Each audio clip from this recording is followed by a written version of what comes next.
Bismillahirrahmanirrahim. Wan najmi idza hawa ma dhalla sahibukum wa ma ghawa wa ma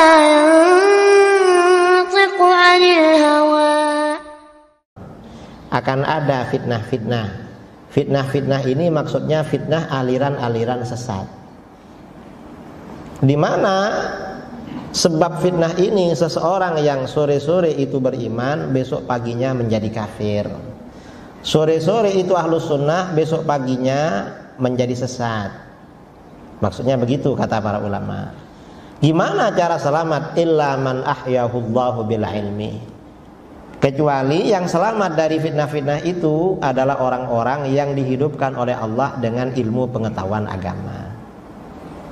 Kalau orang itu hidup bersama ilmu pengetahuan agama, bersama para ulama, para asatid yang memang ahlus sunnah, insya Allah tidak akan terpengaruh. Dan ustadz-ustadz Wahabi di Duri, di Pekanbaru, di Kampar, itu kan sudah ketahuan. Masjid-masjid yang tata cara ibadahnya Wahabi itu ada juga kan di Duri.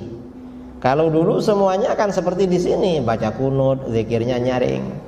Sekarang ini dulu itu di Nusantara, di Indonesia, orang sholat subuh baca kunut, habis sholat baca zikir. Kan dulu, semuanya kan begitu dulu.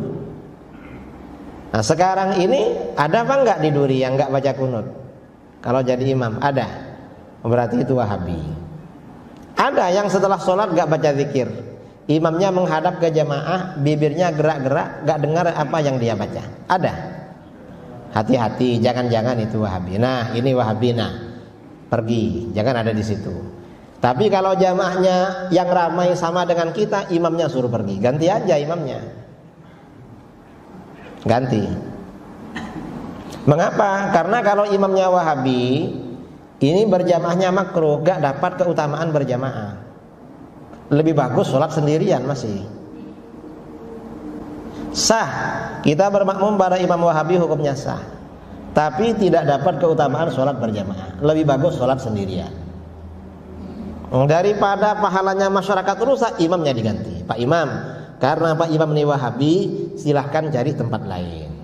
Kita cari imam yang ahlus sunnah wal. Itulah hukum buatan Idrus Ramli, made in Idrus Ramli, yang menyatakan bahwa kalau salat di belakang Wahabi itu tidak mendapatkan pahala. Kalau salat di belakang Idrus Ramli dapat pahala. Sekarang kalau dibalik Idrus Ramli itu sebagai ahlul bid'ah, kita berpendapat seperti itu kan bisa juga, bahwa salat di belakang Idrus Ramli itu hukumnya makruh gitu. Padahal tidak demikian menurut hadis Nabi Muhammad sallallahu alaihi wasallam. Jadi hadis Nabi Muhammad sallallahu alaihi wasallam ini diinjak-injak oleh Idrus Ramli. Jadi yusalluna lakum fa in asabu falakum. Jadi mereka salatlah kalian bersama mereka, jika benar mereka falakum. Pahala benar juga dapat mereka. Walahum, dan juga mereka dapat. Wa in akhatu, dan jika mereka salah falakum wa alaihim, kalian dapat pahala tetap 27 wa alaihim, dan dosanya bagi mereka. Jauh. Jadi jawabannya Nabi dengan jawabannya Idrus Ramli itu berbeda jauh. Makanya saya katakan beliau ini klaimnya terlalu berlebihan di dalam memahamkan aswaja dalam pengertian Idrus Ramli. Itu kan aswaja dalam pengertian Idrus Ramli.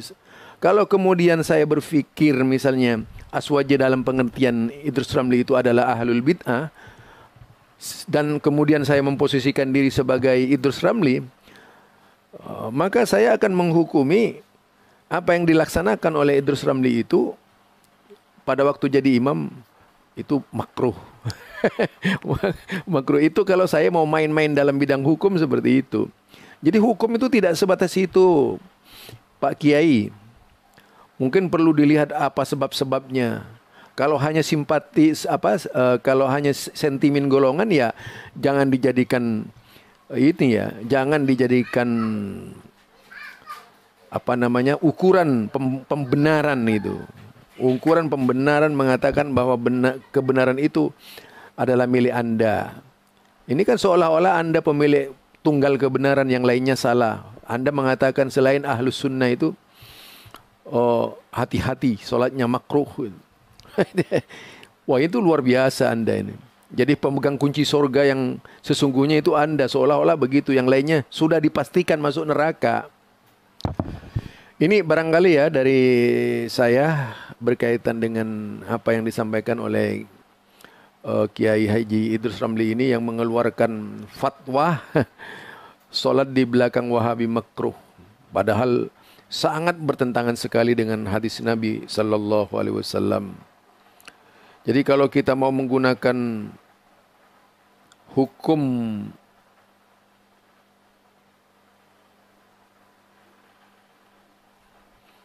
nanti begini hukumnya. Kalau mengeluarkan hukum seenak kita itu begini, misalnya ada mensolatkan seorang muslim yang meninggal dunia, hukumnya fardu kifayah. Tetapi apabila seorang muslim tersebut adalah ahlul bid'ah dan pelaku maksiat, maka para ulama berbeda pendapat tentang hal ini. Menurut pendapat jumhur ulama, dia boleh disalatkan. Dalam hal ini dikecualikan para pemberontak, perampok, munafik, dan orang-orang yang mati terbunuh atau bunuh diri. Sebagai pelajaran bagi yang lainnya, adapun orang yang munafik tidak boleh disalatkan dengan firman Allah, wala tusallu ala ahadim minhum mata abada wala takum ala qabrihi innahum kafaru billah wa rasulihi wa matu wa hum fasikun. Itu ayatnya ya. Jadi nyata sekali bahwa di belakang orang fasik tidak boleh sholat. Kalau ini misalnya digunakan sebagai dasar alasan kita menghukumi orang lain hanya karena sentimen golongan yang terlalu politis itu, Wahabi, maka akan terjadi setiap orang masing-masing mengambil hukum terhadap kelompok lain. Sehingga saya bisa juga mengatakan bahwa sholat di belakang Idrus Ramli itu hukumnya makruh. Akhirnya seperti itu kalau ingin dilakukan misalnya ya. Sebenarnya Idrus Ramli harus pakai dalil lah kalau mau menerangkan tentang sholat, tentang hukum sholat di belakang Wahabi itu. Jadi nanti akan ada hadis yaitu hukumnya sholat di belakang ahlul bid'ah. Mudah-mudahan ini tidak terjadi ya, saling menghukumi sebagaimana yang dilakukan oleh Kiai Haji Idrus Ramli. Subhanakallah, subhanakallahumma bihamdika asyhadu an la ilaha illa anta astaghfiruka wa atubu ilaik. Assalamualaikum warahmatullahi wabarakatuh.